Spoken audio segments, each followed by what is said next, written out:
ஐயப்ப பக்தர்கள் துளசி மாலை மற்றும் ருத்ராட்ச மாலை அணிவது ஏன்? அதை பற்றி பார்க்கலாம். இன்றைய நாள் கார்த்திகை 2 நவம்பர் 18, 2025 கிழமை செவ்வாய்க்கிழமை. இன்று சிவராத்திரி. சபரிமலைக்கு சென்று ஐயப்பனை தரிசிக்க செல்லும் பக்தர்கள் ருத்ராட்ச மாலையும் துளசி மாலையும் அணிந்து விரதமிருந்து செல்வார்கள். சிவனும் பெருமாளும் இணைந்து ஒரு மாபெரும் சக்தியாக உருவானவர் ஐயப்பன்.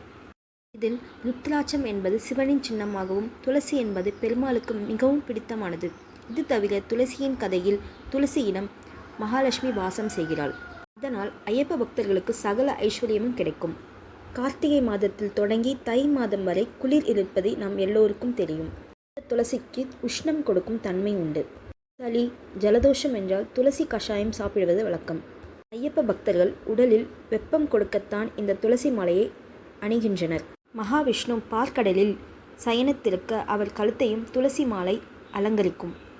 காரணமாக ஐயப்ப பக்தர்கள் ருத்ராட்சம் மற்றும் துளசி மாலை அணிந்து சபரிமலைக்கு செல்கின்றனர். மாலை அணிந்தோ துளசி மாலையை கையில் பிடித்தோ பூஜிப்பவர்களுக்கு 1000 அஸ்வமேத யாகம் செய்த பலன் கிடைக்கும்.